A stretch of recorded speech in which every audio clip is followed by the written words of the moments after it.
Maria Catalina Cabral, former Undersecretary of the Department of Public Works and Highway, was found dead in Benguet, Philippines after allegedly falling from a cliff around Gannon Road in Tuba, Benguet on December 18, 2025, and she was officially declared dead at 12:03 on December 19, 2025. According to reports, Cabral was traveling with her driver towards La Union City when she asked to be dropped off at Maramal Camp 5 around 3 in the afternoon of December 18. Her driver returned at 5 p.m. but could not find her, and she was later discovered unconscious near the Bued River, approximately 20 to 30 meters below the highway.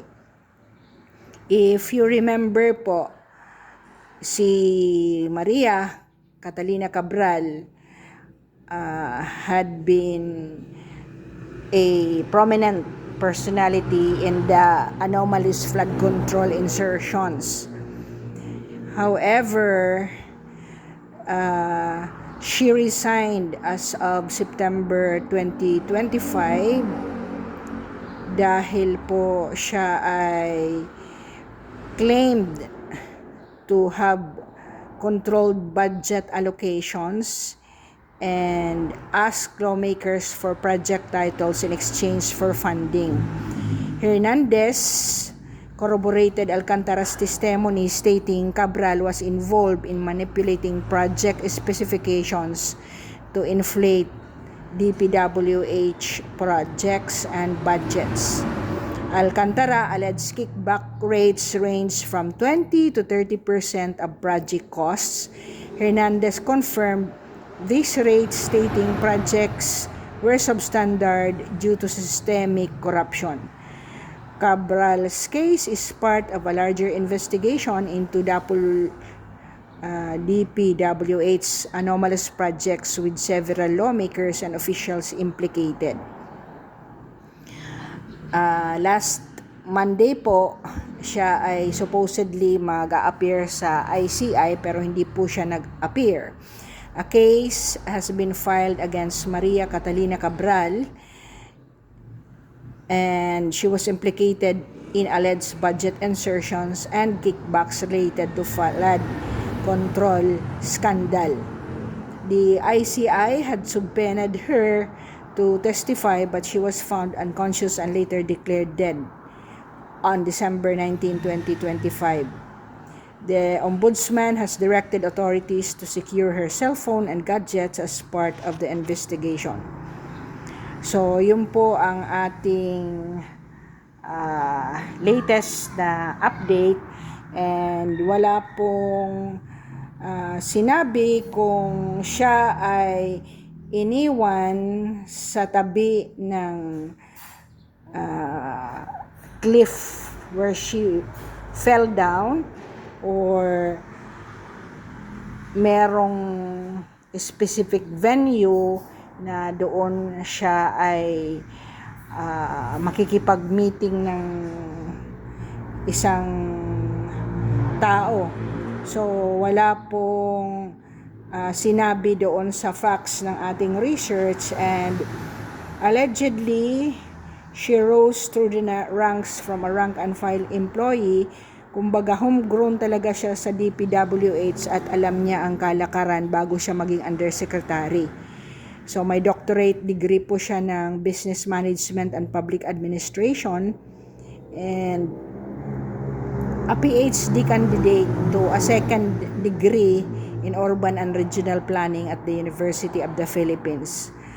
So, medyo ang mga tao ngayon ay naha-highlight po ang implication niya sa budget insertions and kickbacks. And if you remember, Congressman Leviste allegedly said that ang lahat ng dokumento po ay nasa kaniyang computer at ito po ay siya lamang ang may access, and if mawala po ang dokumento na yan, ay mawawalan po ng tracer ang lahat ng mga anomalous transactions ng mga flood control na yan. So, when she resigned September 25, 2025, the investigation was later found